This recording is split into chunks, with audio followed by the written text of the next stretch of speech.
No shade, Zyra, but it's Matos. Thank you for introducing to me. But hey, everyone, thank you for participating in this action, whether that was by walking out of school or not going to school and being here today. My name is Wellington Matos. I am a senior and Bsac representative from Fenway High School. Every single week since the beginning of the school year, emails have been sent to families, students, and teachers, starting with I hope this email finds you well, to alert about the new COVID cases being found during pool testing and reports. Recently, my school has taken initiative to promote and incentivize students to participate in pool testing, which has drastically increased the amount of students that have got it tested Monday, January 10th. Now, yesterday, students, families, and teachers got an email about how we have gotten new reports of over 50 new positive COVID cases. The BPS district and schools have been taking performative approaches to keep the community safe, asking students to take rapid tests before coming back from winter break, but not actually verifying if they came out negative or were even taken. Hosting in school vaccine clinics to get students vaccinated, but not hosting it again a couple weeks later to ensure that students get boosters. A lot of actions for COVID safety are being done without full execution, and now it's the school community who is suffering from it. How many COVID cases do we need to reach in order for the district to remember COVID still is an issue? Why are these COVID cases reports being brushed off as if the spread isn't coming within the school itself?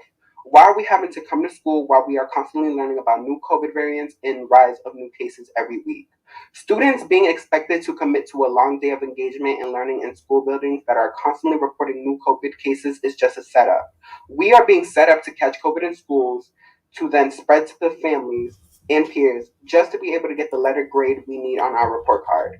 We need virtual learning options to ensure that students can get the education that they need while also making sure that there are no one at risk. Thank you for listening and shout out to Olivia.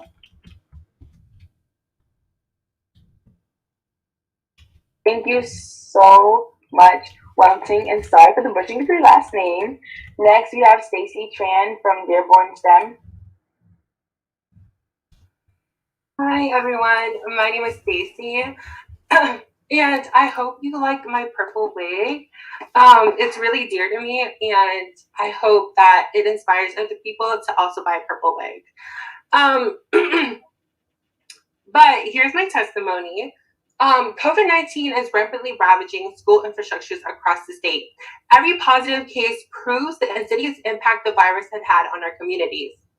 Scholars and instructors across the state are succumbing to the resurgence of COVID 19 variants. We're decreasing drastically in numbers, and our presence in classrooms is dwindling. We cannot afford to maintain the opening of school infrastructures unless we do it at the expense of community lives. Who else are we going to sacrifice for our unrealistic pursuit to recreate a sense of normalcy? Our world, it doesn't grant us the luxury to prioritize any semblance of our lives pre-COVID. We can't bear to endure more casualties. To selfishly ignore the reality, to ignore the dire pleas of communities to close schools and reinstate virtual learning is a disservice to scholars' right to free public education. Scholars across the state of Massachusetts shouldn't be forced to choose between the academic career and their safety and security. Scholars across the state of Massachusetts should be able to pursue higher education amidst a secure learning environment. Scholars across the state of Massachusetts should not fear their school infrastructures as breeding grounds for infectious diseases. As a diabetic, an individual who is considered high risk, I shouldn't have to enter my classroom fearing for my life. Unfortunately, so many high schoolers across the state are unjustly subjugated to the poor learning environments that expose them to life threatening hazards. Contracting the virus leads to hospitalization. Your future and ambitions are snatched. Contracting the virus potentially leads to death. Your future and ambitions are snatched. Who's next?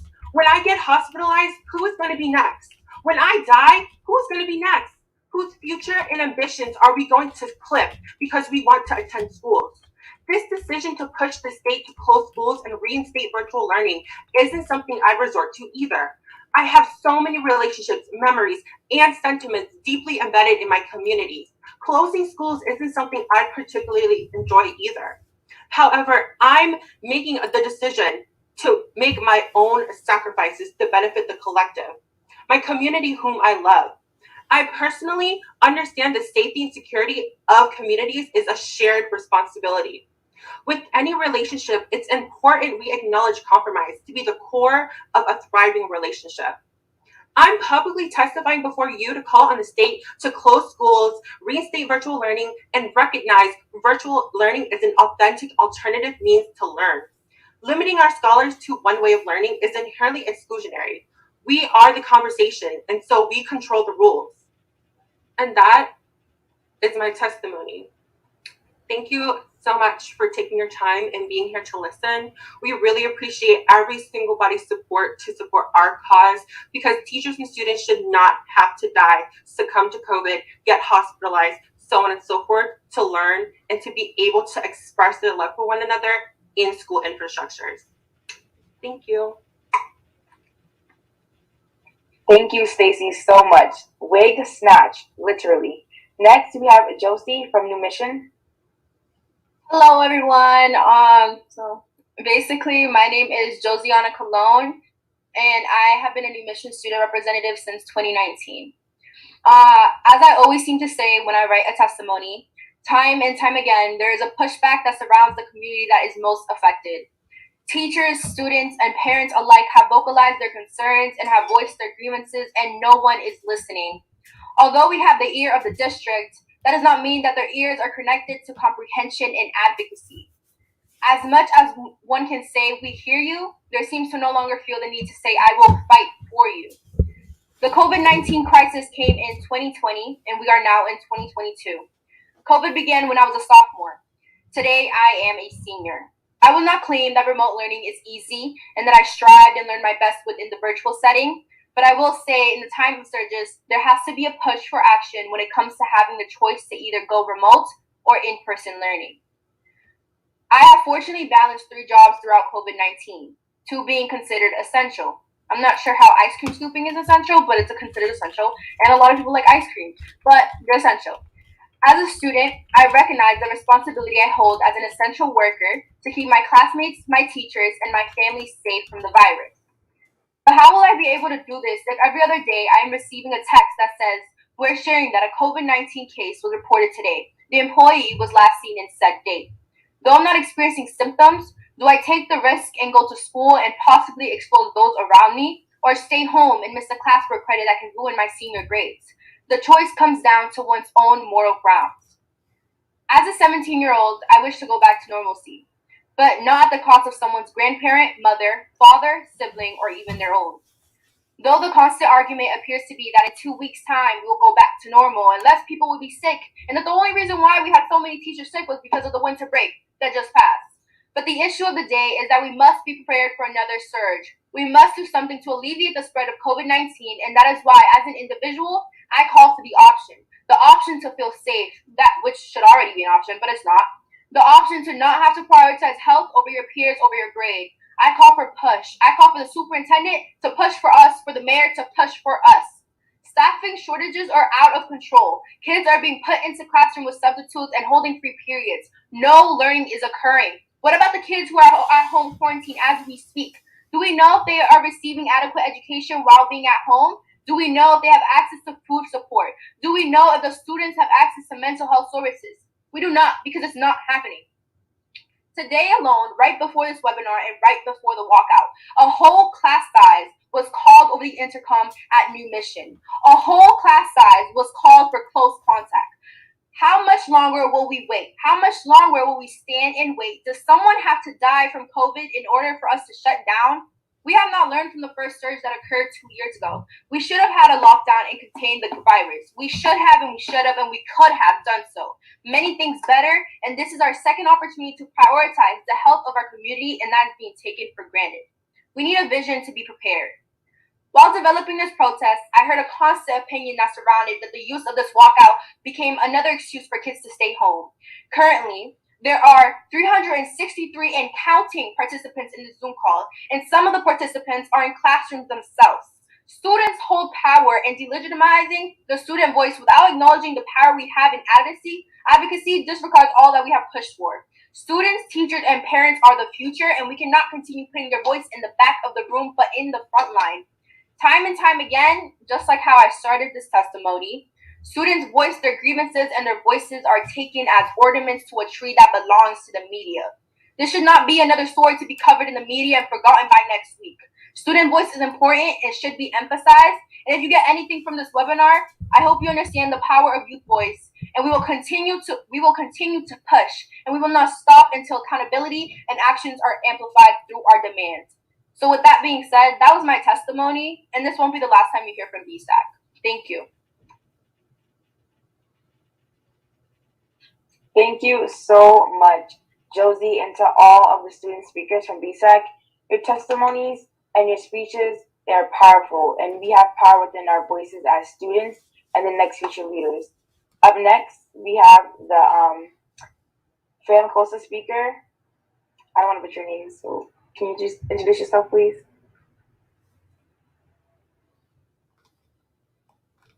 Yes. Hi, Zaira and everyone. My name is Suleika Soto. I am a Boston Public Schools parent.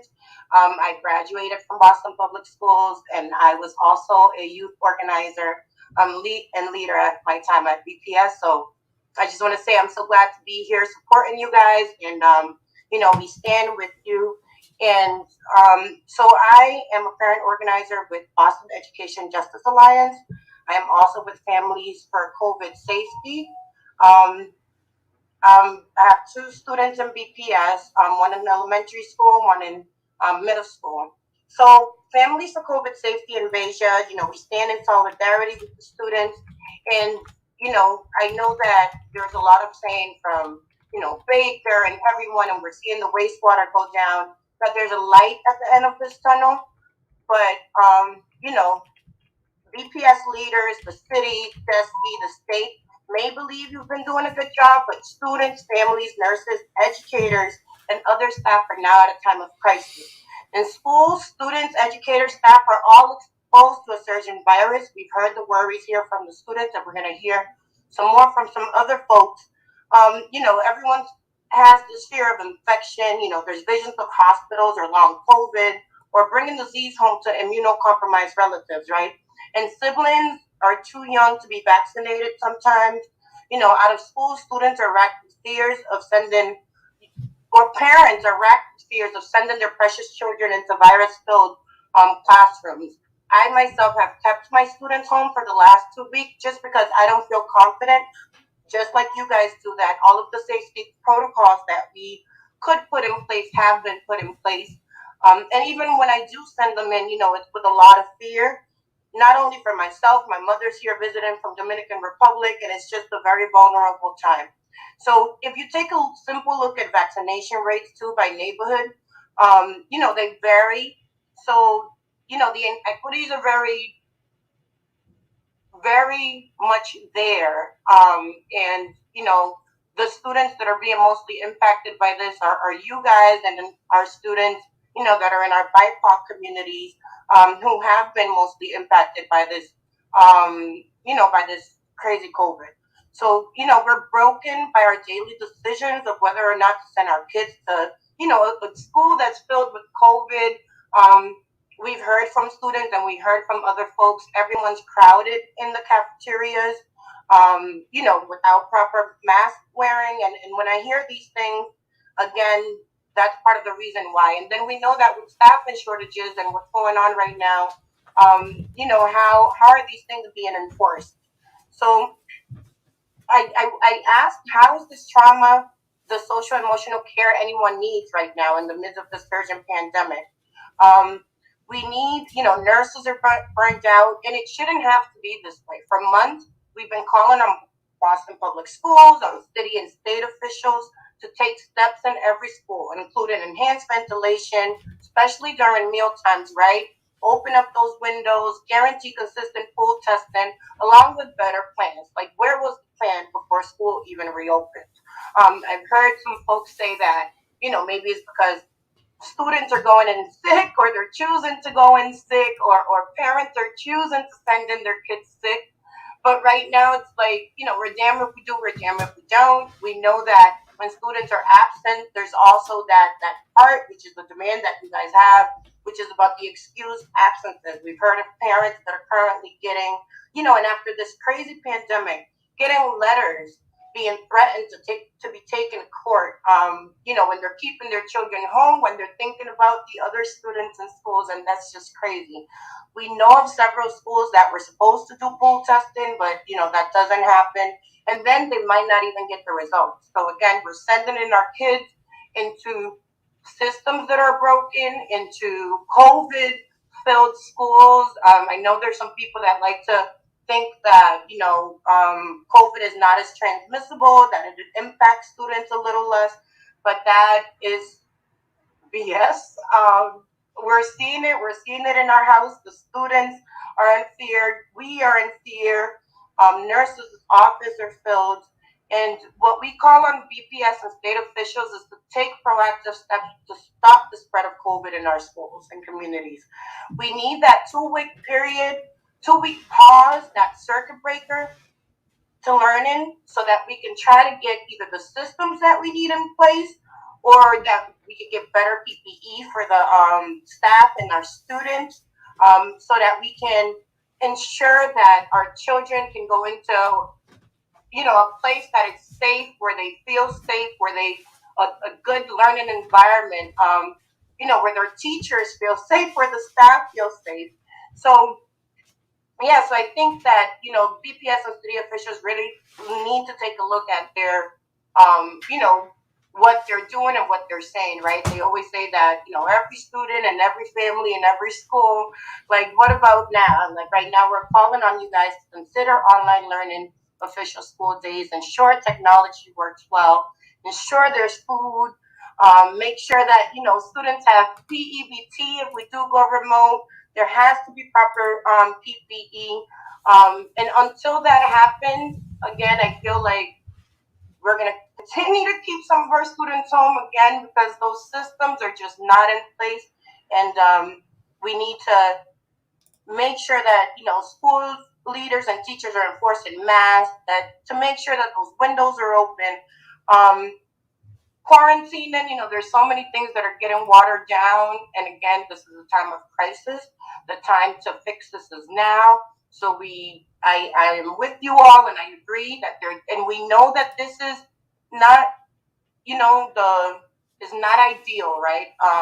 Remote learning is the last resort, is not the best thing for everyone, and we know that it doesn't have, it's better to learn in person, but we need to be able to learn in person safely.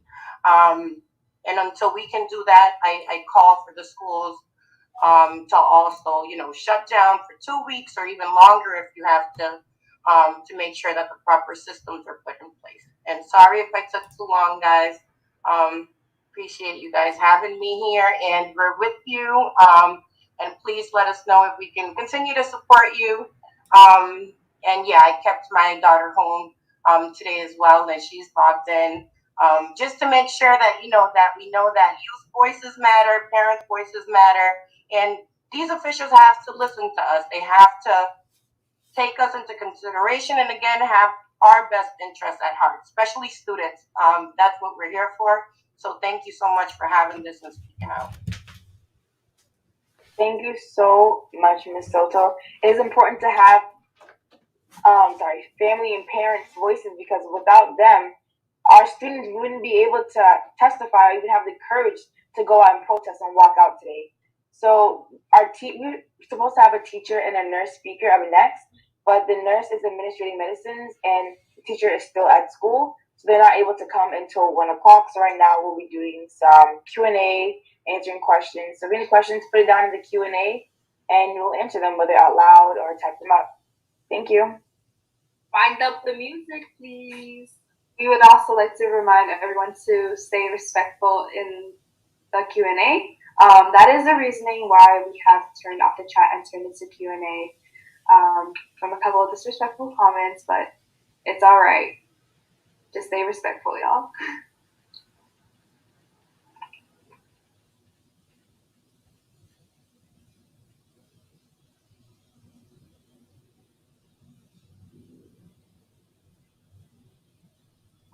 So kind of a clarification for what our movement really calls for.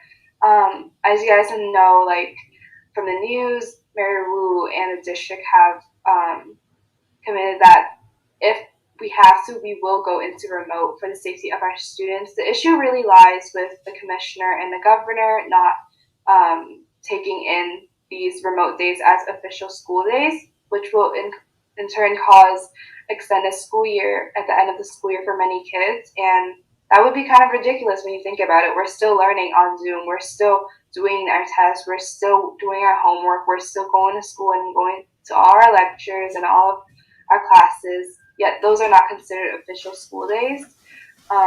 So it's really frustrating, and that is what the aim of this webinar really is.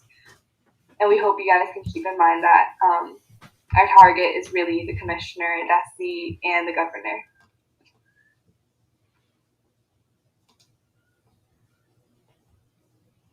So I'm going to answer the question that was sent by an anonymous attendee. They asked how many students are sitting in classes right now on here because parents wouldn't let us walk out. So we don't have a specific number, but we know that when we sent out the flyer, one of the options that students had was to either walk out with us. They could choose not to come into school, or if their school was able to, they can provide a safe room. And so students that weren't able to walk out, they're possibly in a safe room right now watching this webinar, probably interacting with teachers on the whole thing that just happened in the past 2 hours.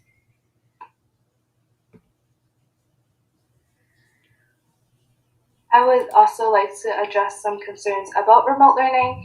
We completely understand that remote learning is not for everyone. There's a lot of things to consider, such as kids who need resources at school, kids who need a special type of education, or just for the mental health of everyone. Everyone gets Zoom fatigue and tired of staring at a screen all day. But we feel like if going remote for 2 weeks means that we can reopen schools after that and continue the rest of our school year, and most of us on here on this as panelists are seniors, we would all want to have a great end of our senior year.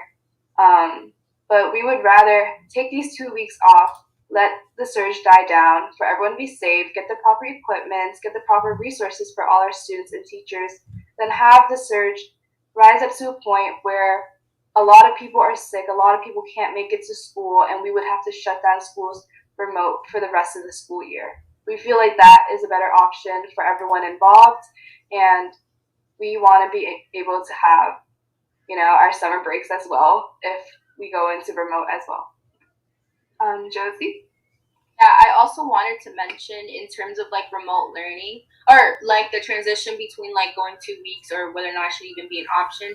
So right now, currently, I'm not sure. I know for my school, I'm not sure about other schools, but currently the people's absences are being excused in terms of if they have COVID, and certain classwork points are being forgiven because they have COVID. But I'm not sure if that's a universal thing either. So in terms of it either being 2 weeks remote, or it being say an option for a student to be remote, so always having the remote learning available for students if say they did have symptoms for that, so that they don't have to miss out school, is also really important, because of the fact that, again, kind of what I mentioned earlier, when I hear that apparently I became close contact with someone, and the issue with testing as well, I don't even hear back to know if I tested negative or not. So it's kind of I kind of have to assume I tested negative because I didn't hear back, which I feel is completely problematic. So for example, today, 30 kids, 2 rounds of 30 kids got called in the intercom,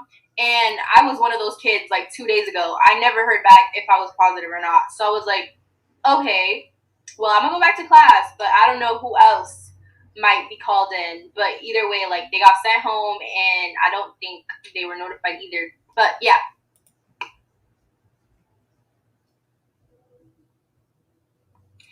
So we received a question from Michael asking what's the point of the protest, especially knowing that virtual learning, when first introduced to the District of Boston, was a disaster. Really quickly, we understand your concerns surrounding virtual learning and how it negatively impacted some students in the district. And we all understand that virtual learning is not the best method of execution when it comes to like learning. However, it all just boils down to one question, and it is: is it worth risking your life to receive that education when you enter school grounds? Is it worth transmitting COVID-19 to high-risk family members to receive that education? Because the point of the protest is to allow us, students, teachers alike, and anybody else, nurses, to point out that being in school isn't safe, and that because COVID-19, a respiratory virus, is so transmissible, if we were to allow it to resurge over and over again, because as we know, these resurges are inevitable, we're going to be passing this COVID around for a long, long while. We understand that virtual learning is frustrating, because when I did virtual learning, it was frustrating for me too. I didn't get the same experiences as a high school should provide. I understand the frustration. However, it comes down to safety. It comes down to community. If we aren't protecting each other, if we aren't protecting ourselves, then what's the point of education when we die, when we get hospitalized? Education is important, don't get me wrong, but safety here is key. We need to stop COVID from transmitting from one person to another. The point of the protest is to get a bigger audience with the state, for example, Governor Baker and Desi, because we want to have virtual learning so we can learn and at the same time have those days be counted towards our actual graduation day. Because as of right now, Desi doesn't view virtual learning as like actual school days, actual learning days, and they consider it as like, they don't recognize it as like official educational time. And so the point of the protest is to change that. We want to be able to learn safely, and so this is the point of the protest.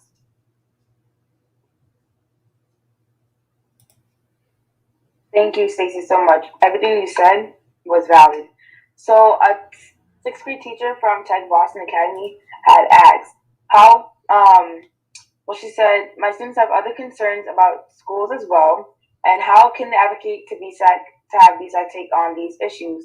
How can they become a part of Bsac advocacy? So you can always just reach out to us via email or social media. All of our social medias are Bsac Buzz. So BSAC Buzz, BUZZ. And I believe our email's the same way, correct, Stacey? So yes, just reach out to us on all platforms via that, and we will get right back in contact with you guys within our proper time set. Yes, Josie? In addition to that, what we're trying to do is also have student representation from all high schools as well. So if you don't have a rep from your school, please email us, and or either email us, or we're definitely going to be emailing you eventually. We believe that it's very important for student representation to be a part of the advisory council, and we believe that all student voice matters. So if you have a concern, please email us. If say you don't know who your BSAC rep is, hopefully we can like update a list of people so that you guys know who to contact within your school building. And yeah.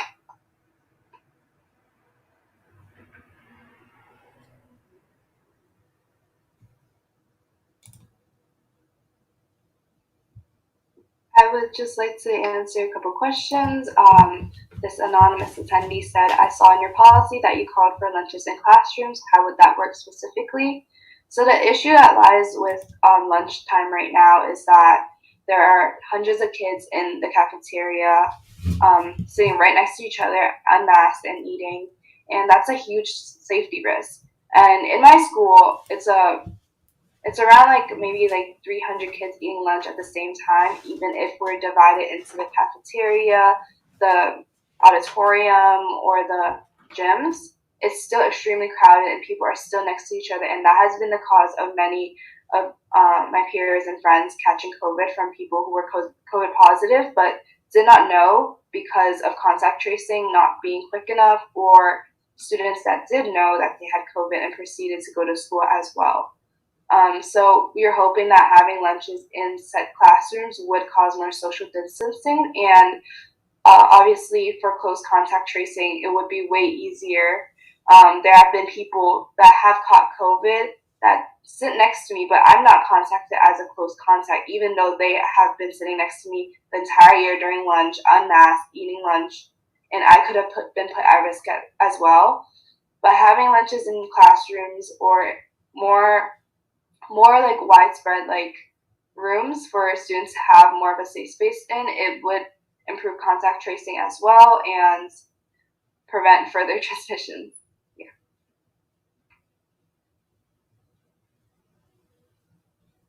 I just wanted to echo some of the things that are being said in the Q&A. So someone said, we all need to be aware we are in a very challenging time, and we as young adults advocated for all student and teachers. We need to be heard. Thank you for doing this. We have a few people saying that they feel the same way about this and they're glad that this protests are happening. Anybody else seeing some things in the chat you want to echo?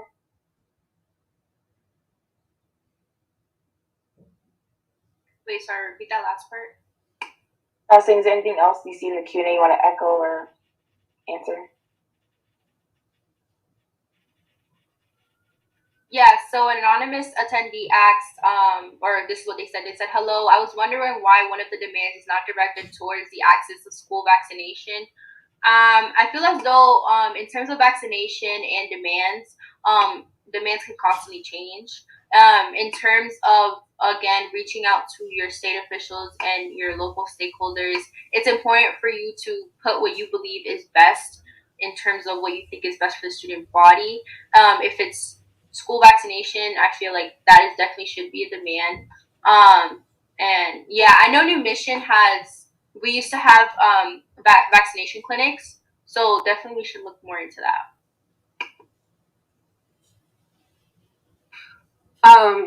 I just quickly want to echo some of the sentiments a lot of teachers are sharing, specifically Antoinetta Brownwell. Sorry if I'm pronouncing your name wrong, but I just want to say, you being at home and catching COVID is just more reasons as to why we need to go to virtual learning and why we need to close down schools. Because we're putting our teachers and students at risk when we're entering school grounds, not knowing everybody's vaccination status, not knowing whether we've been to a party over the weekend or not. And it's just really unfortunate that schools across the district, across the state, are losing out on wonderful, amazing teachers. As I said in my school committee testimony, teachers are not expendable. Teachers shouldn't be treated as commodities. They should be valued. Teachers in my community, for example, I have a very great ELA teacher and I love her so, so much. She caught COVID recently and she's been out ever since Christmas break, and it's heartbreaking for me and so many of my classmates to be set back by her absence, and at the same time emotionally damaging because we love her so much to the point if we were to lose her, it's just catastrophic. It hurts us on a physical level and also an emotional level. Our teachers are the core of our communities, and so because we're coming to school, students want to come to school, or anybody of that fact, I want to say, I understand your perspective. I want everyone to be content with how they learn, and everyone should have that agency and power to choose as to how they learn and what they should do in school. However, if this situation is putting other people at risk, if your agency to choose to go to school is putting other people at risk, it becomes a hazard. It becomes dangerous. I shouldn't have to go to school because I fear for my life. If you want to go to school, that's an individual thing. But because people are dying, people are being hospitalized, people are being put in serious critical conditions, and underlying health conditions are developing, it's just not safe. Students across my community are advocating for online learning. Students don't want to be in classes because people are afraid that they're going to catch COVID and then possibly pass it on to their family. Teachers, I'll give you a rough estimate, but over 1,000 teachers across districts are being infected by COVID. That's a huge number. And I feel like teachers, if they don't want to teach in schools, that's their right as well. Just like we have the right to choose how we want to learn, they have the right to choose how they want to teach. And if teachers don't want to be in school, then that should be respected and that should be heard. Because they have a job, yes, but at the end of the day, they're human and they have their own needs and wants. So thank you to Antoinette. I really appreciate you saying that because my teachers are catching COVID as well. This morning, I recently got a report that my council advisor caught COVID. It's just more evidence as to why we need to make a change fast. I just want to echo a few things that Stacey said. Again, without teachers, we would not have classrooms. Without classrooms, we would not have schools. We need our teachers to be safe and feel safe. We need our students to be safe and feel safe because, again, without the people within the classrooms, there would be no classrooms and no educational spaces for us to actually learn. And if everyone is out of school and sick, all the teachers out of school and sick, how are we learning? How can we possibly learn when all the staff and teachers are out? So yeah, that's it. Thank you. So, someone in the chat said many students have had a hard time during remote learning. Many students said that they felt depressed and felt like they were missing their school relationships. Is there anything we could do to keep that from happening this time?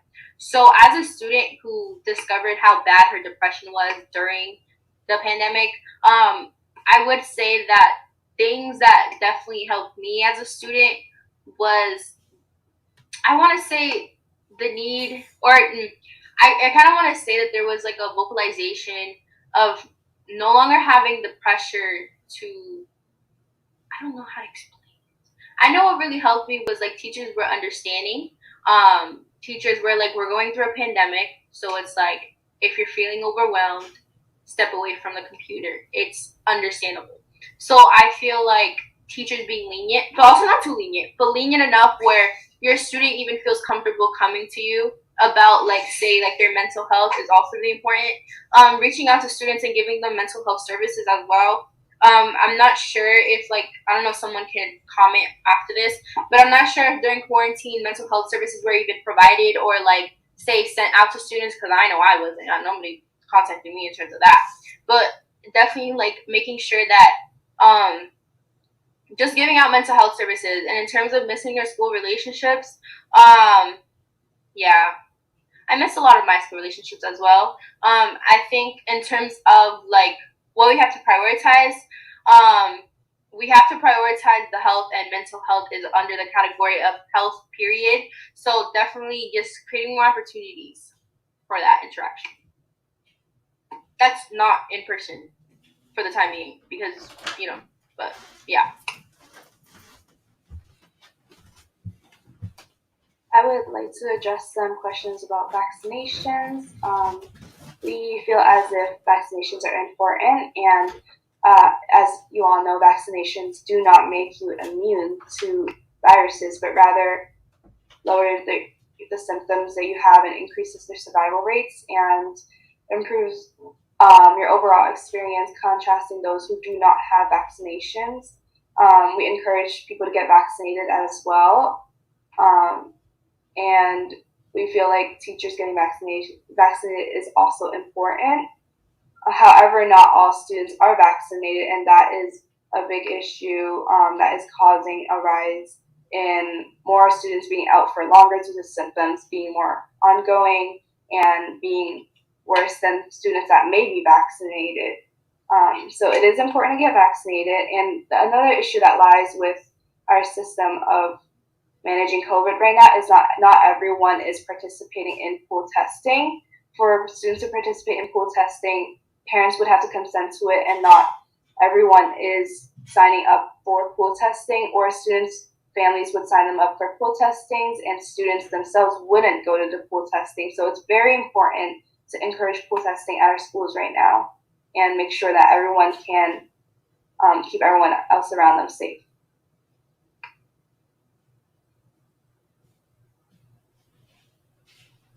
Zara, you can go. Sorry. No, you're good. So I'm going to answer the question, do you all enjoy school prior to the pandemic? Obviously, yes. It was fun. We went on field trips. We got to actually, like, hug our friends, hug our teachers, play games, hang out often. Can't really do that anymore because of the pandemic. We can't really have that much social interaction like we used to. But it's going to get worse if we don't do something now. It's going to get worse if we don't do the 2 weeks. If we don't do the 2 weeks, we probably won't have a senior graduation.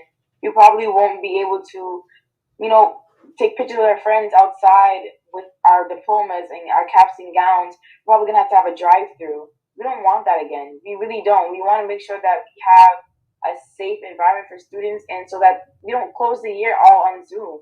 So we don't take the precautions now to do something to keep everyone safe. It's just going to get worse, and it's not going to better anybody's lives. I want to give the floor to Wellington since we haven't heard from him. Thank you, Josie. So, an anonymous attendee asked what we can do if nothing changes. And my first answer is you can always email and call your state representatives. Trust me, they do not get enough emails and calls. If you can email them and call them a million times a day, do that. They need to be listening to y'all. They need to be knowing what is happening in our communities because they're just stuck in that building and they're not really out here. You're the personal testimony that guides them and builds the framework for what they should be doing. Another thing you could do is always report what is happening in your schools. I feel like a lot of these people, they believe that everything is going out perfectly, like all their, plans are going through and people aren't catching COVID and people are practicing the guidelines, but that's totally not 100% true. You need to highlight it and vocalize your voice. And my last answer would say to apply to give public comment during school committee every 2 Wednesdays. Am I correct? Bi-weekly Wednesdays, yes. You could sign up, give a testimony, and you can always highlight what is happening in your school. And basically, that is the best way you can vocalize your voice within the district. And thank you for asking that question.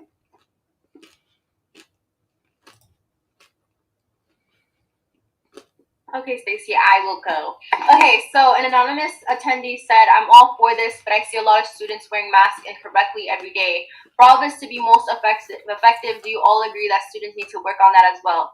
I'm going to be honest, they need to be held accountable. Like, I see people in the hallway and sometimes they have their mask on, sometimes they don't. And I'm not gonna lie, sometimes my nose is like flat a little bit, so my mask goes a little bit down. So I'm constantly getting masked up. But and I do, don't get me wrong, I put my mask up. But there's a lot of kids that don't do it. So I feel like in order to contain and to make sure that everybody's safe within the building, there has to be like a structure put into place where students actually understand the importance of mask wearing. Because I don't think that's established. I think some people are still putting it on like all the way down right here. And then just coming up into the classroom. I know a couple times I've seen someone come down and like with their mask all the way down and no one said anything. And I was like, okay. But I also didn't want to be like rude because I don't know if but anyways, that was my fault. But like still, holding students accountable is very important. And we're not going to say that students are at fault in terms of holding each other accountable because that's definitely something that we must do. So I quickly just want to say thank you so much to everybody asking these questions, and thank you so much for everyone sharing in the Q&A. It is very much appreciated, and your voices, I want to amplify every single person's experience here, whether or not you are in support of virtual closing, because we feel as though your feedback and your opinions matter. I quickly just want to echo what Zyra was saying about, what was our life? Did we enjoy our life before, pre-COVID? I just want to say, of course we did. Like, I loved being able to go to school, to meet with my friends, to meet with teachers, hug, have physical contact, be close with one another, hang out, and do all these things that make up my middle school and high school experiences.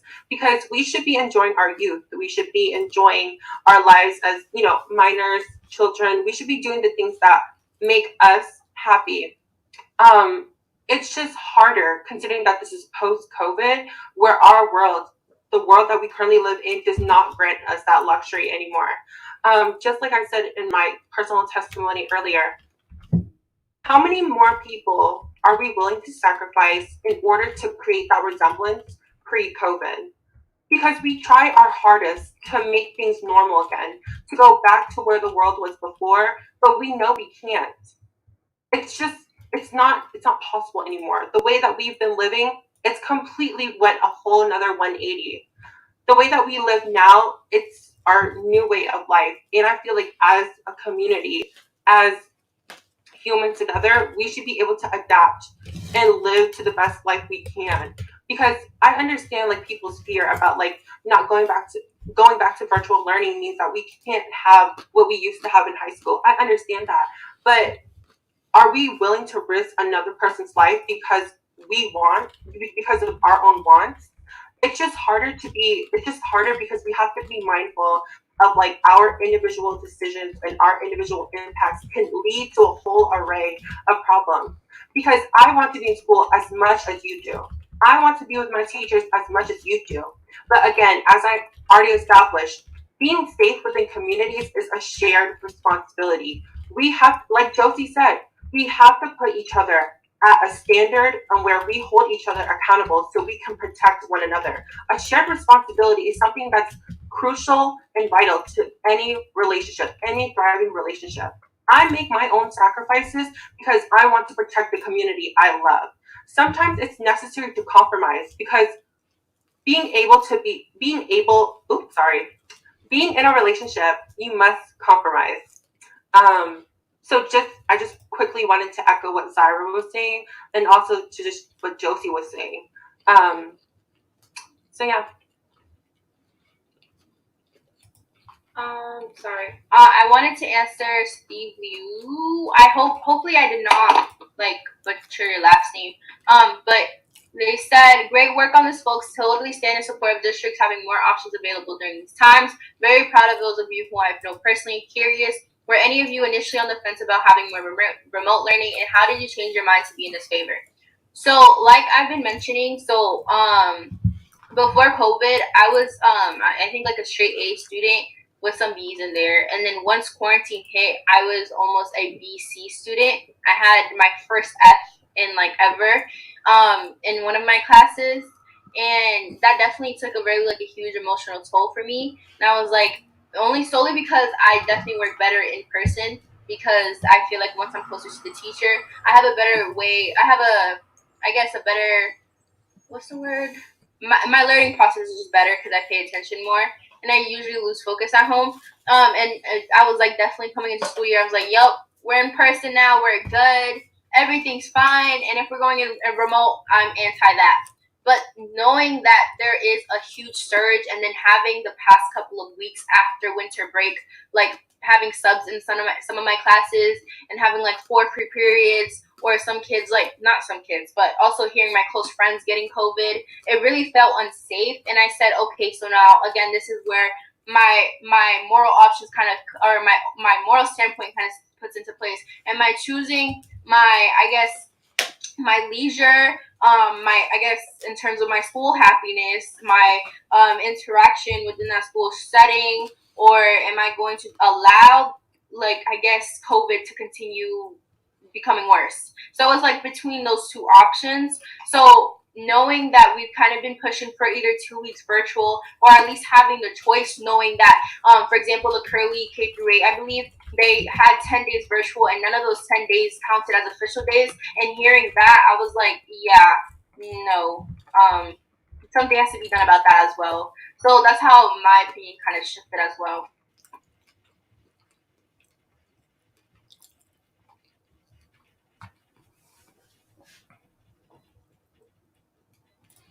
One question I want to answer is from Sturman, and their answer was, if nothing changes, what should schools do to improve and minimize the spread of the virus? And my answer is, I feel like schools they need to take this virus more seriously. Like, it's weird when I hear about students that are able to name drop other students who don't have a mask up, who are, always have their mask down and not following guidelines, but then teachers are seeing it and not really reporting it. It seems like students are more aware of these issues, but the administration of these schools aren't really enforcing it and aren't really keeping up with it. So I feel like schools need to be on top of that 100% and be very lenient about what rules are in place, because at the end of the day, this is a virus that is killing people and spreading and putting families at risk. And they want us in school, so I don't really understand why they're not keeping up with it. But yeah, the schools need to keep up with the guidelines, and they need to start having conversations about vaccinations. They need to start helping and making sure that the myths about the vaccinations and the misguided information is being cleared, and that they are able to guide students to where they could get one if they want to after school. Thank you for asking that question.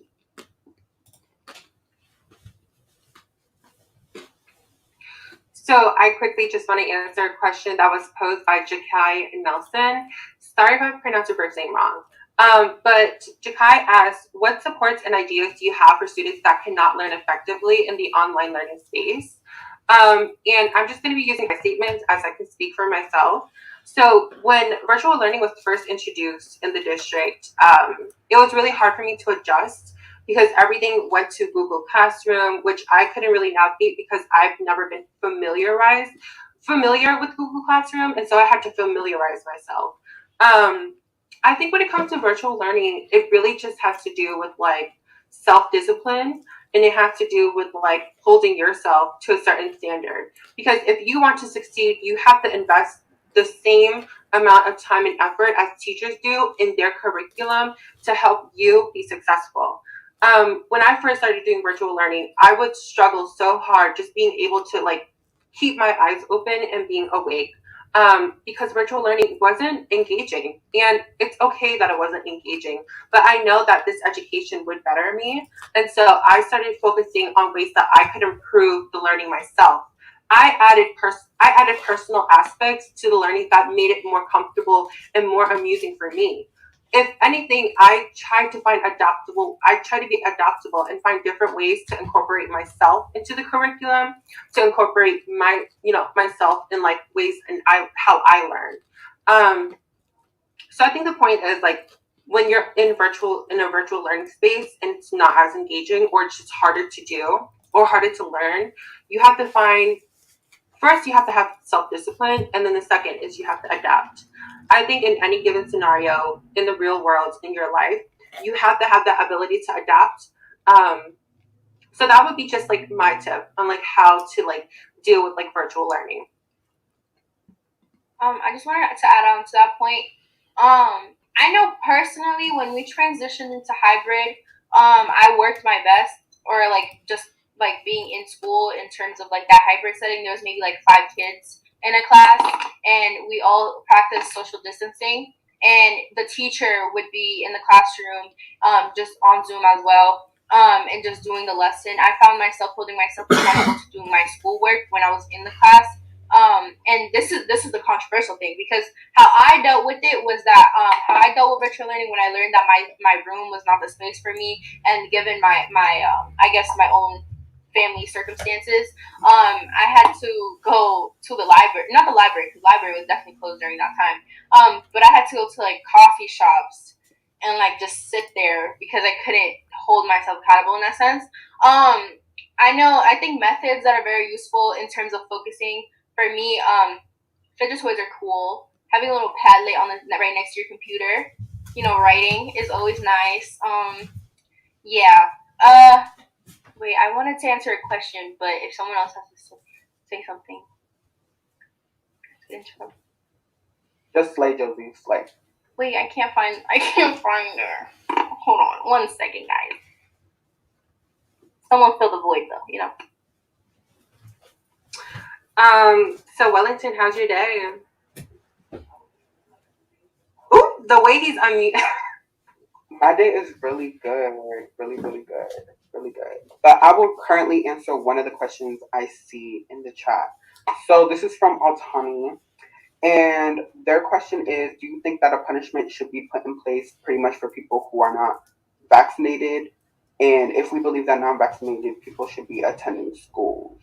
Well, my response is that at the end of the day, we can't tell who's vaccinated or not. But I think at the end of the day, all the safety procedures should be pushed forward.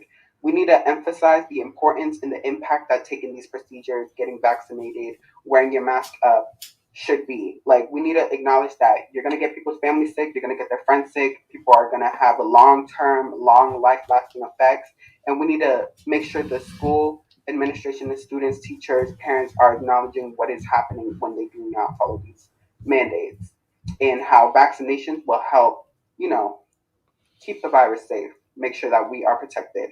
And another question they asked is that what type of punishment should go with people having masks down? I think like for people that have masks down, they should just be called out. Like they should be called out, and people should be aware. Like you're coming in this space, you can get this virus. Like ask them, do they want this virus so bad that they have their mask under their nose? Like I think overall, my whole answer is just call them out. Everything should be pushed forward and be blunt. In terms of like say like I don't know, pulling, or like in terms of vaccination and whether or not students should be in school because of their vaccination status, we should not be policing school students in terms of vaccination status. We don't know why they're not vaccinated. We don't know the reasoning behind it, and we shouldn't have to ask. That's not really like I don't know how to respectfully say that's not our business in terms of why right now if they're vaccinated, that is personal choice. So we can't push for that. And then I keep losing the question. Sorry. So there's another question here.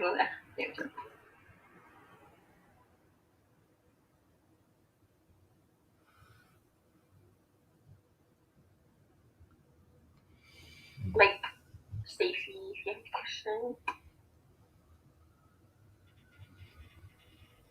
Or Tiffany.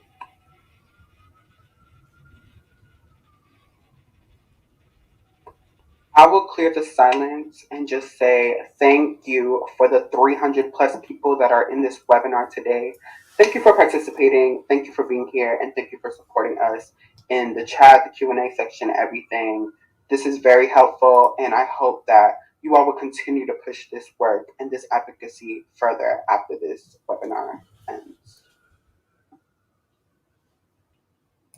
And now we will have school nurse who have come on to give their testimony and their experiences with COVID and their support for us. I'll be introducing Jonathan.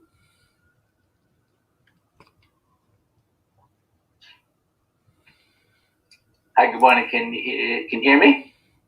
Yeah. Okay, great. My name is Jonathan. I'm a school nurse in Boston. I've been a school nurse for over 10 years. And I'll just say I'm on my lunch break. I'd like to walk out with you guys, but I have to work today, take care of kids in my school. But I'm on my lunch break. And I really want to, the first thing I want to say to all of y'all is, you know, we're living in a time of fear and uncertainty, suffering, illness, and death. And we've all been experiencing that, and we've all been experiencing it together. So that's the context in which you all are taking action today.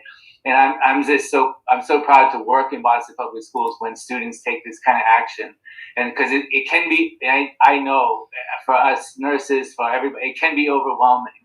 And to have the energy and the drive and to want to do something good to make things better is just so important in this critical time. So I'm so glad that you've taken this day to step out, to speak out about your concerns, to talk about your lives, your safety, and you're truly inspiration. And I got to say that school nurses miss that contact with students. And part of the reason that we're missing that is that we've been called into doing a lot of the contact tracing work that should be being done by other people. And so, you know, since in this current surge, it was predicted 6 months ago. What did Boston Public Schools do in response to that, to that knowledge? They just waited, as they have done for a long, long time, to wait for DESE guidelines, wait for DESE guidance. And it always amazes me that we live in the city of Boston with all the healthcare experts in this city, all the resources, and people come from around the world to this city for healthcare, to have their healthcare questions answered, and that the Boston Public Schools and the city of Boston hasn't taken more initiative to be a leader on this issue, on COVID, to make our school system the school system that's like the shining example for everybody else.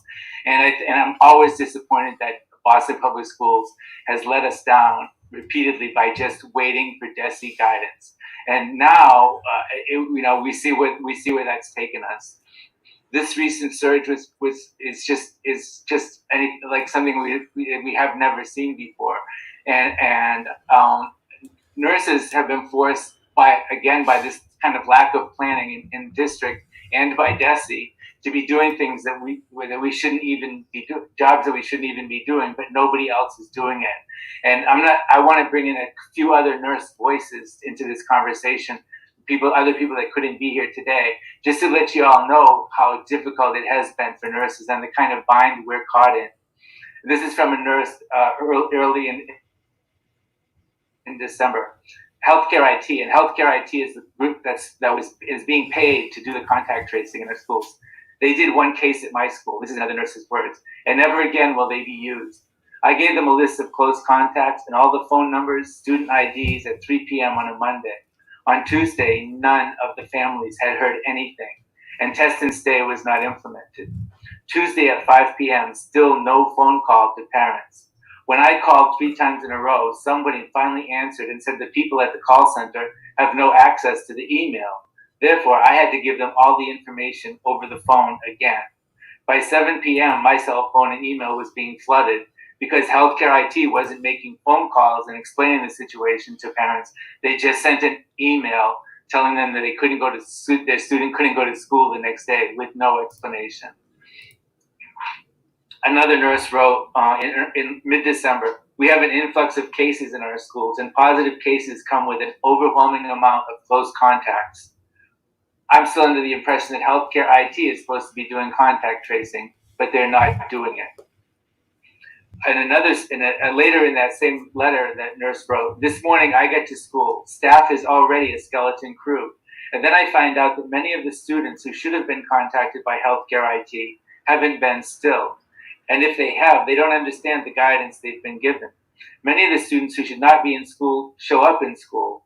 Some of them I found out are present here because they arrived at my office sick.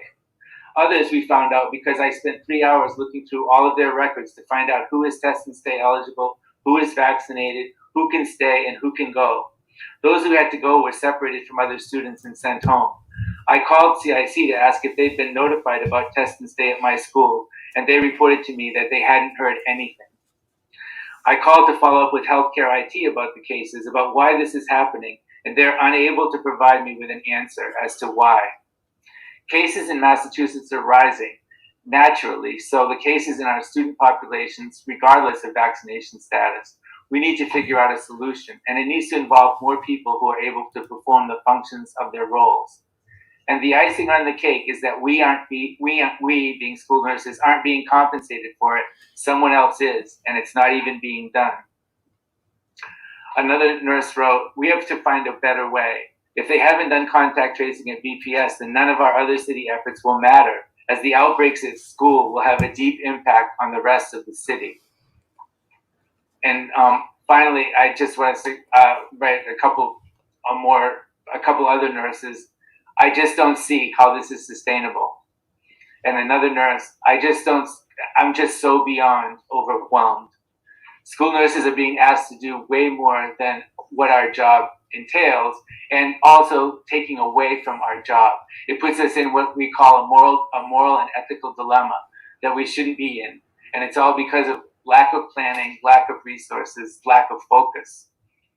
Since September, school nurses have spent hundreds of unpaid hours doing the work of contact tracing that should have been done by people that were being paid for it. School nurses since September have lost thousands of hours of sleep about the unchecked spread of COVID in our city. And school nurses have shed millions of tears of frustration, exhaustion, fear, and anger since this started. And I want you to know that we're with you. We understand that some of these problems. What do school nurses want? We want our jobs back. We want to be able to go into our offices, see our students, talk with them, help them through their problems. You all know that the health offices and nurses' offices are a place of refuge for many students. Students that have problems at home, students that have problems with their housing, students that are being bullied. Healthcare offices are the place that LGBTQ students go, the safe space, one of the primary safe spaces within the district for LGBTQ students to go. It's just important for us to reopen the health offices so that not have nurses be doing this contact tracing, so that we can be present for our students and our families. We understand, I'm sorry, I'm going maybe a little too long for you guys, sorry. But we understand that our concerns are your concerns, and that's why we're here to join with you today, calling on Governor Baker and Governor Riley to stop dictating what school districts can and cannot do. We need more flexibility. We need the ability to pivot to remote if we need to go to remote, to not just wait for DESE, for the governor, who are making not good decisions right now. They're the ones that have all the power. And we talk about public health, and we talk about the fact that racism is a public health issue, and nothing illustrates it more blatantly to me than right now in this moment. We have two white men who have all the power to say whether or not we can walk out of our schools or not, and that's just not right. So again, we call on the Governor Baker and Commissioner Riley to do the right thing and to let us work this out in a better way. If we need to go remote for a couple of days, let us go remote and give us credit for that. I know that that's one of the main demands that students have been talking about. We also, within that also, we need to continue to work to ensure safe ventilation in our schools. We need to continue to make the pool testing program work and expand it and make it more robust. We need to guarantee that there is contact tracing, and we will be with you with that until this gets a better solution. We will have to just continue to do that work. We need to increase the percentage of students that are vaccinated. We need to ensure equity in all of these instances. We need to have materials in all languages of Boston Public School students and families. And finally, we join with you, and I'll say it again, DESE must count all remote days for any school that has to close because of this outbreak. Thank you. I'm sorry I talked maybe a little bit too long, but I can stand there for a couple. Again, I said I'm on my lunch break. I can stand for a few more minutes if there's any questions or anything. Thank you so much for doing this. It's so important, and I know that school nurses feel supported by the fact that you're taking this action and bringing light to this situation. Thank you so much. I love that. Thank you so much. I quickly just want to share some sentiments. Thank you so much, Jonathan, for taking your time and being here and personally testifying publicly on your behalf and also on other nurses' behalf, because I do agree with you so much. To ignore the plea of so many nurses across this district is such a disservice, and thank you for raising your voice, writing this testimony, and making it here. We really appreciate your presence, and we really value what you had to contribute. Thank you. And now we have Mary, a teacher of BPS, who is here to give her testimony about her experiences throughout the school year. Hi, and good afternoon, everybody. My name is Mary Dubinga, and I'm a teacher at Boston Latin Academy. And I am going to give my testimony about what I have been seeing and experiencing. But I wanted to start before that by just expressing my utter gratitude and awe towards the students who are organizing this today. And I just wanted to take a moment just to recognize how important and how powerful this is, and the work that you're doing. And hugs for that.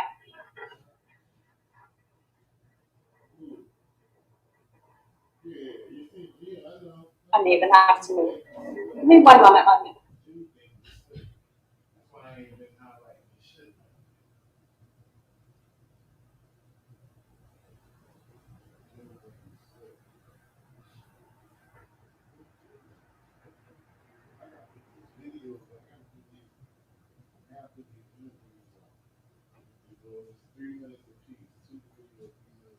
The noise seems to have stopped. If it starts again, I may just move entirely. I don't want to take everyone's time waiting for me, but as I was saying, my gratitude for the students today is because this has been such a long road of me as a teacher coming in every day and seeing a reality with my students, which is not the one that's being reflected in the media, which is not the one that's being reflected in BPS's messaging. Can you hear me over this? Should I just talk through it, or should I try to move? We can hear you. I'm happy to do either, but okay, you can hear me. I'll use my teacher voice. What I wanted to say about that, in the time that we've been experiencing this pandemic and trying to teach, we went from remote and all of the challenges of that to coming back into buildings where we were so grateful to get to be together and so grateful to get to be in front of students, because As you all know, as students, and as we all know as teachers, there's nothing like being able to be together. But the whole time that I've been in the building since coming back, it's been this dual feeling of the gratitude and happiness of seeing each other, but with this background terror of knowing that the situation that we're walking into is not what we were promised. And the situation that we walked into is not the situation that students deserve, and not a situation of learning, even with that. We have in our schools right now not the masking that teachers were promised, and the fact that we were only promised N95 masks for teachers to begin with is a huge part of the problem. We have a situation right now where there are many students and faculty at many schools who are not masking properly. I spend my entire day saying over your nose, over your nose, over your nose, and I see students, I see you sitting in classes looking at your classmates, and the worry that you have, knowing that the situation that we're putting you in is not a safe situation. I worry about the ridiculousness and hypocrisy of my telling you pull your mask up in class and then sending you to lunch, where you are crowded in a cafeteria situation where there is no even possibility of distancing in the high schools and middle school. And I am in awe of the fact that students have been able to cope at all under these circumstances, to try to afford their education at all. And I've been deeply saddened to see how much my students have been blaming themselves when they're having trouble focusing, when they're having trouble getting work done. There is this way in which we are all just in a fog this year, this way in which we are all just having so much trouble, so much trauma that we're bringing with us, those of us who've experienced losses, and students who are struggling through the day. There are students who have families who have medically fragile family members, or they themselves are medically fragile, who are in classrooms trying to stay safe from their classmates and worrying about what they're bringing home every day.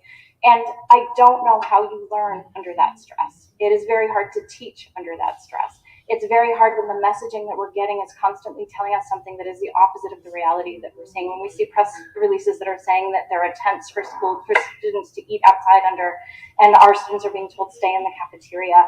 When we are seeing press releases that are saying that there's ventilation that's been done in the room, that there are fans when we don't have fans that are working in our classroom, that it can't even fit in the windows that we have. And then we're told each time that the different situation is safe. The sensor that was installed in my classroom was originally installed in an outlet that doesn't function. There is not the care to our students and their needs that we need. And all of you students on here know that. That's why you're here. But what also amazes me is that you have the foresight to see that this is not an issue of just a failure at the level of BPS. That we have incredibly hard work being done by a district that has scrambled to try to meet the needs of our neediest students, but is trying to make something function that the state has handed them that is not workable and that is not supported and does not have the resources that they need. What I've seen in BPS is a scramble to make a do and a scramble to try to help where they can. But what we haven't seen is the courage to stand up and say to the state that we will not accept half measures. We will not accept excuses. We will not accept what happened in the case of when there were the huge number of outbreaks at the Curly, where the state was blaming BPS for CIC's failure when that is a state program. We need the courage that we see in you young people to be the courage that is reflected in the adults. And I am very happy to be able to follow your lead today. I'm very happy to be able to be here with you, and I'm very happy to see where you're going to lead us in the future. I won't take more of your time in here, but I do want to end with one thought for you, which is that you have started something, as I said, courageous and important and vital to this city and its future. And I just want to remind you to continue going with what you're doing. There is a civil rights hero, personal hero of mine, who I got to meet, Bob Moses, who in the 1960s went down and was one of the organizers of Freedom Summer, getting Black people in Mississippi to register to vote at a time when that was dangerous to their lives, right? And he talked about how before he went down there and when he went down there, the excuse that was made at the government level was that sharecroppers didn't want to vote. that they weren't interested in registering to vote. And he said that line was believed until the sharecroppers themselves stood up and demanded the vote. And he, after doing that work in the 60s, came up to Boston area, he's from Cambridge, and founded a program called the Algebra Project because he realized that the next great civil rights equity fight of our time is education. And what I see you carrying on in that mantle is the same. And he demanded in education the same thing. He said that we are not going to see the equity and care and education for students until you demand it for yourselves. And that is exactly what I see you doing today. And I am so, so proud of you, but it's also just so, so humbled to get to be with you here today. Thank you for all that you are doing. Thank you for carrying this fight forward. And I'm so sure of Boston's bright future and of the education that we can have for all of you and all of us because of this work today. Thank you. Thank you.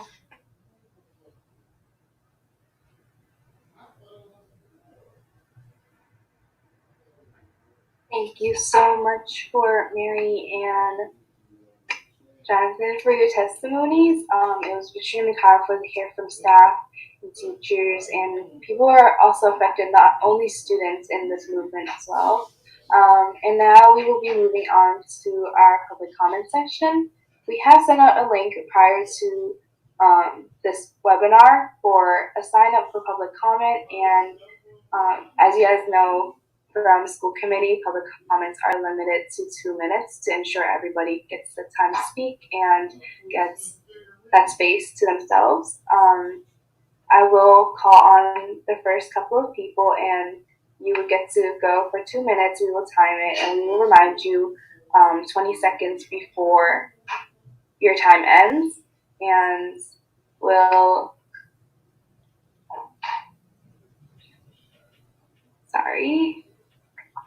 Shakira Rogers, Laura Espinal, and Atticus Duck raised your hand. Also wanted to mention to remember to please be respectful.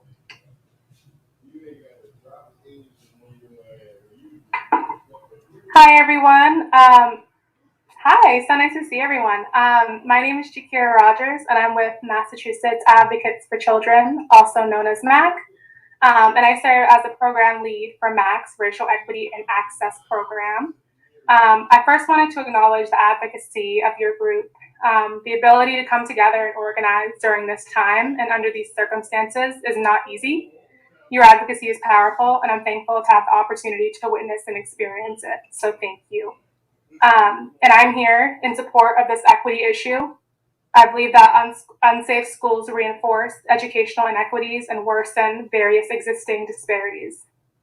Students and their families should not have to choose between their safety and their education, and this should be obvious to all. DESE plays a pivotal role in ensuring access to high-quality education for all Massachusetts students, and access to high-quality education needs to be equitable, intentional, and safe.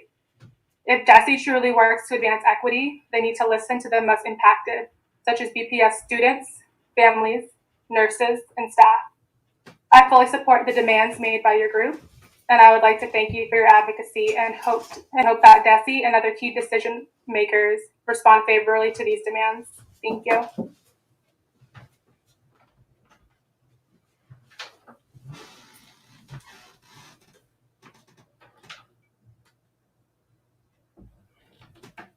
Thank you so much for that. Since neither Laura or Atticus is on, we will move on to the next couple of attendees. We have Eliana Rivas, Kyla Harris, and Ciara Smith. Please raise your hands.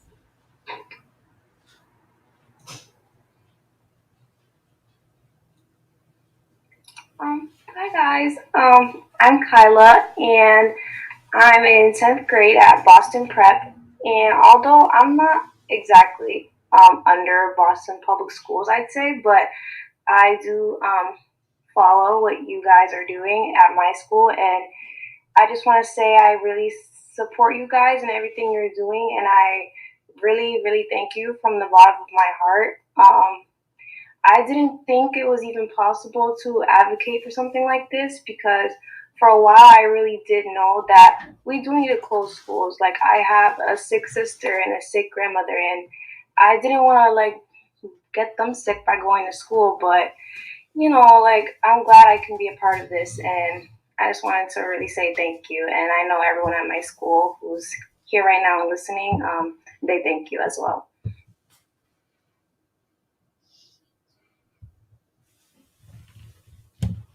Thank you so much. And is Tiara Smith one? Yeah, hi. My name is Tiara Smith, and I'm a grade level representative at Fenway High School. As somebody who is actively communicating with my student body about their needs and concerns, I know that I can speak on behalf of a wide variety of people when I say we need schools to be shut down. At Fenway High School, we've had 50 plus positive COVID cases since we've gotten back from winter break. Currently, we are missing a third of our student body, and a fraction of those students are those who have anxiety surrounding COVID. Rightfully so, students are scared to come to school. Nobody should have to choose between their right to an education and their safety. And above all, our safety comes first. Students make up a vast majority of schools. Without students, schools wouldn't exist, and this is a cry for help from its students. As a junior, I cannot afford to miss school at such an important time in my high school career, but as someone with a high-risk mother at home, I cannot afford to be exposed to COVID. Myself, school staff, and other BPS students alike are demanding that schools be shut down for 2 weeks. In that time, school staff should review their COVID protocols and make changes accordingly to ensure not only the students' safety, but their own as well. With COVID being unpredictable and at its peak, continuing school in person is dangerous and putting everyone at risk. Thank you for listening to me speak, and thank you for what you're doing.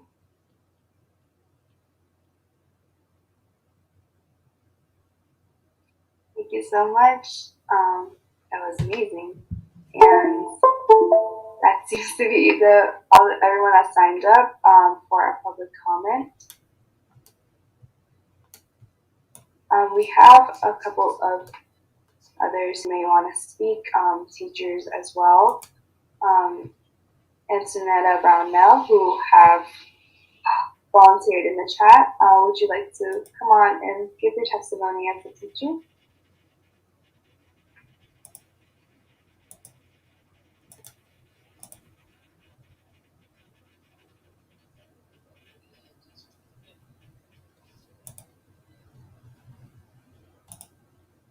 Hi, Antonetta Brownell. You are on right now, and you can give your testimony of how your experience have been in schools.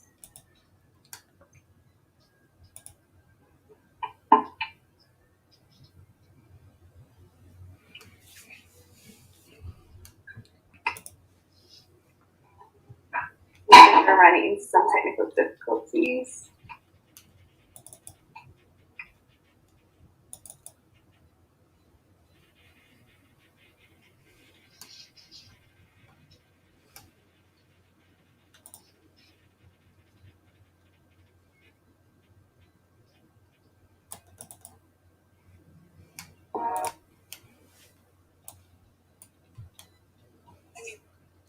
Hello, my name is Diego, and I'd just like to say some things.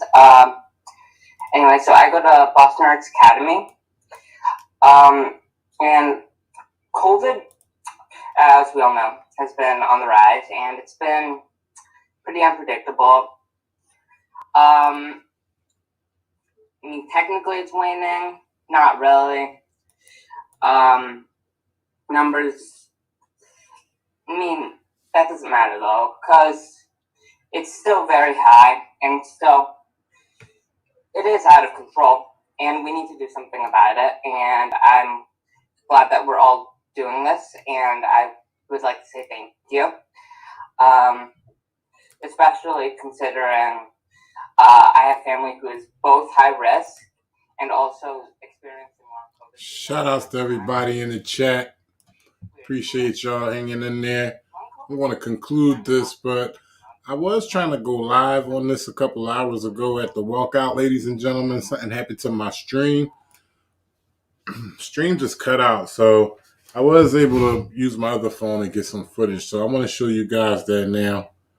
Appreciate all y'all that's in here. Scrubzilla, Perfect Sense, Aaron McKinney, Mark Wilson, Mike Jones, Jimmy, everybody that's been going back and forth in the chat. Appreciate y'all. Yeah, let's get into this video. This is a couple hours ago at Boston Latin School, ladies and gentlemen.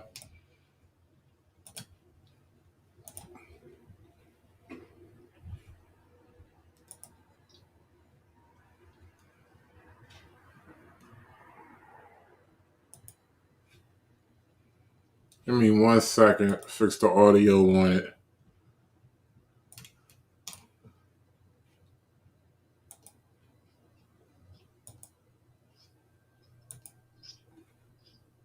And I'm a sophomore at Boston Latin Academy. I'm also. Hey, how y'all doing? You guys tell me the reason why y'all walking out?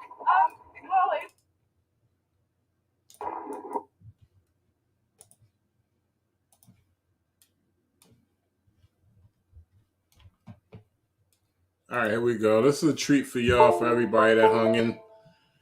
For everybody that hung in with me, this is a treat for y'all. Give me 1 second. I just lost it again. My fault.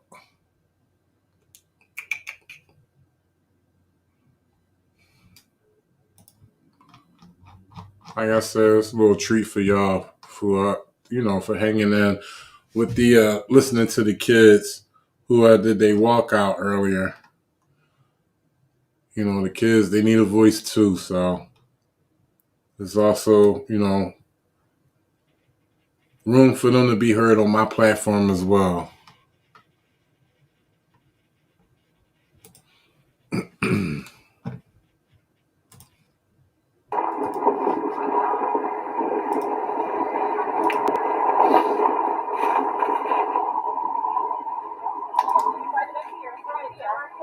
Are you guys the only ones walking out? Oh, no, definitely not. A lot of people are going to the I'm just waiting for my friends right now. And why did you feel it was important to walk out today?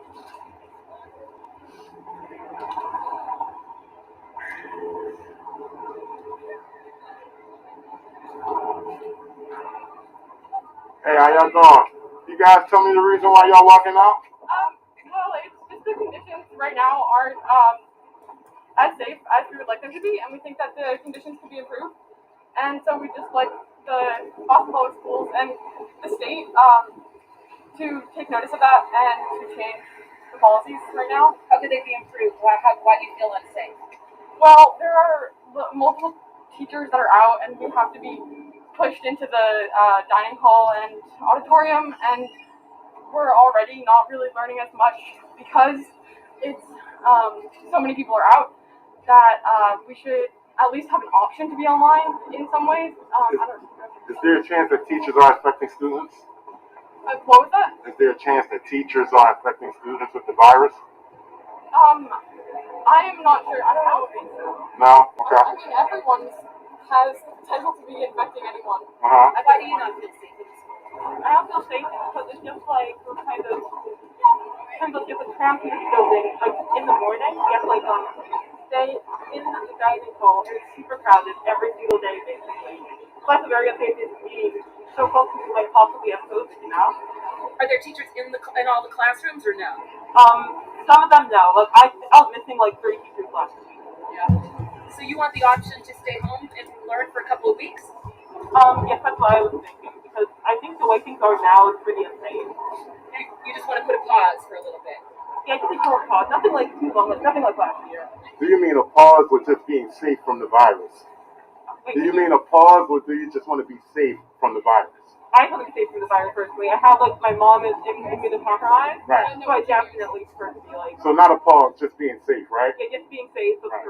Thank you. What's your name? My name's Layla Holland. Layla, spell your first L-A-Y-L-A? L-A-I-L-A. And what's your name? My name's Mirabelle Berman Reinhardt. Poland. M-I-R-A-B-E-L-L-E. Does everyone wear masks in the school? One of the demands. Yeah, just do the country. Yeah. How about the teachers? Do all the teachers wear masks? Most of them do, but again, some of them don't. Okay. What grade are you in? I'm in 11th grade. Yeah, I'm also in 11th. And what's your name again? Mirabelle. And your last name? Berman Reinhardt. Can you spell your first name and last name? Because I can't hear anywhere. Mirabellemanhardt. And are you guys doing this because you think the administration is listening to you? Or are you? Yeah, well, yeah, basically, yeah. And we know that the school itself doesn't really hold the power here. It's mostly the state. And Wait a minute, I got one more.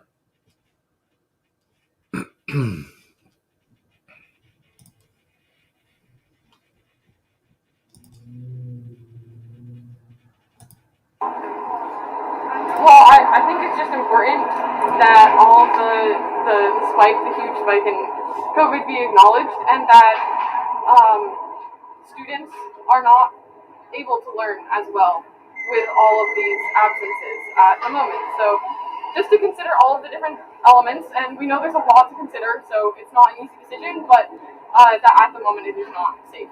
Do you think you learn better remotely? I think there's no perfect option because we're in a pandemic at the moment, so it's not going to be great. And learning remotely isn't great. It's not the best, but I think if we did go for a bit, it'd be better, at least for high schoolers. Elementary school and others, it's definitely different. But for us, I think for a bit, learning remotely would be good. And you were really saying for a couple weeks is what you were asking for at first, is that right? To go remote for a couple weeks. I think that's one of the demands of the Boston Student Advisory Council. So, yeah, I think that's something to consider. Could you spell your name again, please? Yeah, it's Mirabellemanhardt. And can you say both of them, please? Yeah, Mirabelle Berman Reinhardt. Thank you. Do you know if any more students coming out? Maybe a message to majors. I feel like I need to play the schools are safe. I feel like you can't really evaluate whether the school is safe if it's not here every day like we do, you know? What are you experiencing inside that you would like him to know that you feel is not safe? Yeah, we're honestly always in these crowded areas. Never 6 feet distance or whatever. A lot of things that we're the message is being encouraged. And we're also missing a lot of staff. Like I'm pretty sure Mirabelle mentioned this. But yes, we are missing some staff as well as lunch ladies. Like our first 2 days here, we had like cold lunch. Basically like cheese and applesauce, right? Yeah, and there was like turkey hummus, I think, with the protein. So yeah. And why aren't they here? Are they afraid to come in? Are they ill? Do you guys have any idea? I'm not sure. I think maybe it's a combination of both. Yeah, probably. Yeah. And for you, it was important to have your voices heard and to walk out today. Yeah, definitely working here how our voices heard because I feel like they're not really listening to us. I feel like, I get it, we're kids, but like, I feel like we just feel like able to like, share what we feel. And your name, please? Layla Holland. And can you spell both of them, please? Okay, LAILAHOLLINS. And what grade are you guys in? I'm in 11th grade. I'm also in 11th grade. Thank you guys for sharing. I No appreciate it. Do you guys expect any more students to come out? I'm not sure. No. Okay. There's a lot of mixed views of not wanting to miss. Was there any pressure on you guys to do this walkout from staff or Boston Public Schools? They didn't even acknowledge it in the morning. Are there any teachers that's coming out as well, participating? Are there? Do you know some? I don't know any. I don't know. Maybe. Okay, great. Yeah, I'm not sure. Great. I appreciate you guys. Thank you for coming. Yeah, thank you. Thank you for participating in this and letting your voices be heard. Appreciate that. Yeah, thank you. Once again, shout outs to everybody in the chat. Scrubzilla said, need to get me a shotgun mic. I hear you, bro. Yeah, that was the walkout. What we just got finished watching for basically the past hour and a half was the webinar. And the reason why the students were walking out. Just what you just now seen was from a few hours ago, Boston Latin School. And these were the few kids who walked out. It was probably only about 5 or 6 of them. I appreciate all y'all. I think I'm going to go live again. Y'all stay tuned. Make sure y'all hit the subscribe button. Shadow ban is real. Pretty sure you guys seen the numbers. It's not due to the content. It's definitely due to the shadow ban. So check y'all subscriptions on YouTube because they like to play games and You know, it's their thing. They can do what they want. I just try to get out the information as much as I can. But yeah, only six scrubs over. Now this happened throughout the city. This has happened throughout the city because on my way back, I seen students out walking out, and I asked them some questions. They said, yeah, they definitely had a walkout. And I asked where was media at their school as well, and they said, yeah. So there's definitely, you know, it was a few here, a few there, but there were students who participated in this walkout. Yep. So once again, I think I'm going to go live again soon. And you guys are the only ones that just seen this footage in front of the Boston Latin School. Interviewed 2 students. But yeah, man, that's what it is. So I appreciate y'all. And when something else gets popping, I'm going to bring it to y'all. But stay tuned. I'm about to go live again soon. I'm pretty sure I am. If not, you will be hearing from me sometime today. But I'm pretty sure I'm about to go live. So hit the notification bell. Make sure you subscribe if you haven't subscribed. Make sure y'all be safe. It's the resistance. I'll at y'all.